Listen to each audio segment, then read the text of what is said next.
Hello guys. स्वागत है आपका साइबर पुलिस में। और मैं हूं आपका होस्ट कमल कुमार।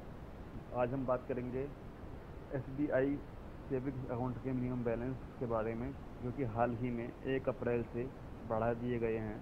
आपको अपने सभी सेविंग खातों में मिनिमम बैलेंस आपको आप ज़्यादा मेंटेन करना होगा। इसके अलावा करंट अकाउंट में भी आपका बैलेंस बढ़ा दिया गया है। तो दोस्तों, ये हमारा, जैसा कि जानते हैं, एसबीआई ने अभी 5 और ब्रांच अपने सहयोगी बैंकों का मर्ज कर लिया है अपने मेन ब्रांच में, अपने मेन बॉडी में। तो इसकी वजह से जो काफ़ी लोग अब इस मिनिमम बैलेंस की जद में आ गए हैं, क्योंकि एसबीआई एक सबसे बड़ा बैंक है, तो अधिकांश लोगों के खाते इसमें हैं। और उसमें से बहुत से लोग इस बात से शायद अनजान होंगे कि मिनिमम बैलेंस बढ़ गया है और वो अपने खाते में पहले की तरह ऑपरेशन करते रहेंगे। तो आइए जान लेते हैं स्टेट बैंक के मिनिमम बैलेंस के बारे में, जिससे कि हम आगे किसी तरह के चार्जेस भुगतने से बच जाएं।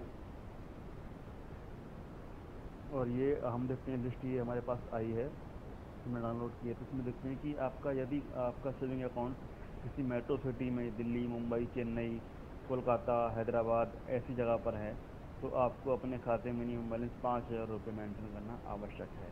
यदि आप ऐसा करने में असफल रहते हैं और आपके खाते में मोर देन 50% कमी होती है आपके बैलेंस में, यानी कि 2,500 रुपये आपके खाते में रह जाते हैं, तो आपको 50 रुपये प्लस सर्विस टैक्स का चार्ज लगा दिया जाएगा।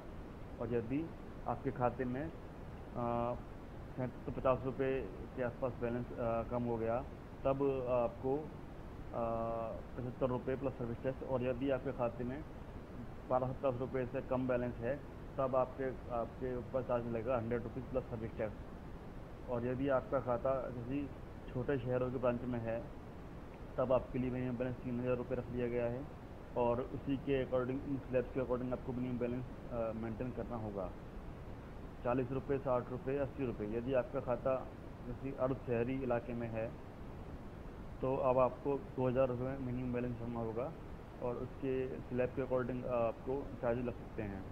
यदि आपका खाता किसी गांव में है, तब आपको मिनिमम बैलेंस 1,000 रुपये रखना आवश्यक है।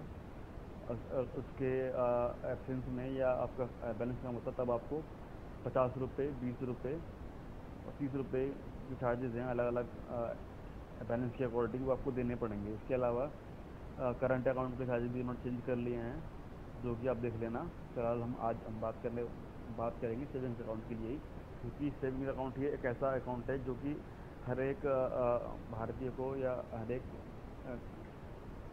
जनता को मेंटेन करना बहुत ज़रूरी है, या सबको ज़रूरत पड़ती है सेविंग अकाउंट की। हाँ, आज के टाइम में सभी, जैसे कि हम जानते हैं कि डिजिटल इकोनॉमी हो रही है, सभी लेन देन बैंक से ही हो रहे हैं, तो हमारे लिए खाता रखना बहुत ज़रूरी है।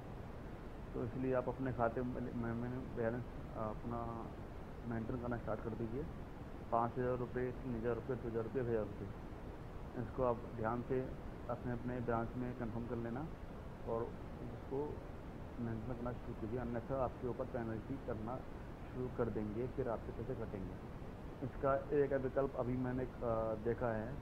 जैसा कि हम जानते हैं कि ये 5,000 रुपये रखना सभी के लिए पॉसिबल नहीं है। बहुत से ऐसे लोग हैं जो गरीब हैं या कम इनकम वाले हैं, उनके लिए जरूरी है। तो इसके लिए इंडिया पोस्ट का सेविंग अकाउंट है, post post office saving scheme है, आप इसमें एक अकाउंट खोल सकते हैं। और जो कि जिसके चार्जेस बहुत ही कम है। आप देखिए, रेट ऑफ इंटरेस्ट आपको मिल रहा है 4%, जो कि एस मिल रहा है आपको। आप खाता खोल सकते हैं मात्र 20 रुपये से। इसके लिए आपको अगर आपके अपने खाते में बैलेंस रखते हैं ज़्यादा और उससे इंटरेस्ट मिलता है, वो भी आपका टैक्स फ्री है। और यदि आप अपने खाते में चेक बुक चाहते हैं, तो चेक बुक मिल सकती है आपको। चेक बुक के लिए आपको 500 रुपये से खाता खोलना होगा। और यदि आप अपने करंट अकाउंट, अपने प्रेजेंट अकाउंट में चेक बुक चाहते हैं, तो उसमें से आप 5,000 रुपये बैलेंस बढ़ा जमा कर दीजिए, आपको चेक बुक मिल जाएगी। उसके अलावा यदि आप चेक बुक नहीं यूज़ करते, तो अपने खाते में मात्र आपको 50 रुपये बैलेंस रखना ज़रूरी है। इसलिए कम बैलेंस में आपको कोई बैंक खाता नहीं देगा। तो कुछ जो गरीब लोग हैं उनके लिए बहुत ही अच्छा, और स्टूडेंट्स वगैरह हैं उनके लिए बहुत ही अच्छा विकल्प है ये। आइए जानते हैं इसके बेनिफिट्स के बारे में। तो हम देखते हैं कि इसके बेनिफिट्स में क्या क्या ये आपको देते हैं कि अकाउंट आपको कैश में खोला जा सकता है। इसके अलावा चेक फैसिलिटी आपको मिल जाएगी। इसके अलावा आप नॉमिनेशन कर सकते हैं अपने अकाउंट में किसी आपके वाइफ का या डिपेंडेंट का, जिससे कि आपको आगे ज़रूरत पड़ती है तो या कुछ मिसहैपनिंग होती है तो आपके नॉमिनी को पैसा आपको मिल जाएगा। और आपका ये अकाउंट ट्रांसफरेबल है, आप अपने किसी एक पोस्ट ऑफिस से दूसरे पोस्ट ऑफिस में अकाउंट ट्रांसफ़र कर सकते हैं। इसके अलावा इन्होंने नियम बनाया कि एक पोस्ट ऑफिस में एक बंदे का एक ही अकाउंट होगा। अकाउंट किसी बच्चे के नाम पर या माइनर के नाम पर भी खोला जा सकता है जिसकी आयु 10 वर्ष से उससे ज़्यादा है, और वो उस खाते को खोल और ऑपरेट कर सकता है। और इसके अलावा जॉइंट अकाउंट भी आप खोल सकते हैं, जॉइंट अकाउंट या 2 या 3 लोग खोल सकते हैं। इसके अलावा यदि, और सबसे बड़ी बात है, इसको अब 3 साल में आपको एक बार पैसे निकालने या डालने हैं, जिससे कि आपका अकाउंट एक्टिव रहेगा। कितनी बड़ी बात है ये। सिंगल अकाउंट को आप जॉइंट अकाउंट में कन्वर्ट कर सकते हैं, और जॉइंट अकाउंट को आपको सिंगल अकाउंट में कन्वर्ट कर सकते हैं। माइनर के लिए आपको जब माइनर अपने मेजोरिटी में आ जाते हैं तो उसके लिए आपको ये अकाउंट कन्वर्ट कराना होगा। और दोस्तों बहुत ही अच्छा, और इसके अलावा आप एटीएम भी आपको मिलेगा, जिससे कि आप सीबीएस पोस्ट ऑफिस में अपने पैसे निकाल सकते हैं, और उसी से आप पैसा ट्रांसफ़र भी कर सकते हैं किसी अन्य पोस्ट ऑफिस अकाउंट में। तो बहुत ही अच्छा सस्ता अकाउंट ये गरीब लोगों के लिए, और ख़ासकर ऐसे लोगों के लिए जो मिनिमम बैलेंस मेंटेन नहीं कर सकते, उनके लिए बहुत अच्छा अकाउंट है ये। और स्टूडेंट्स के लिए भी काफ़ी बेनिफिशियल है। तो इसके लिए आप अपने नियरेस्ट पोस्ट ऑफिस जाइए और ये फॉर्म आपको भरना होगा। बहुत ही सिंपल फॉर्म है, मस्त 2 पेज का फॉर्म है। कोई एसबीआई की तरह यहाँ पर 4-6 पन्नों का आपको फॉर्म नहीं भरना। जो बेसिक डिटेल है, आपकी नाम है आपका, इसके अलावा नाम है, और ये एप्लीकेंट की डेट ऑफ बर्थ वगैरह है, ये जो नॉर्मल डिटेल होती है वही आपको भरनी है।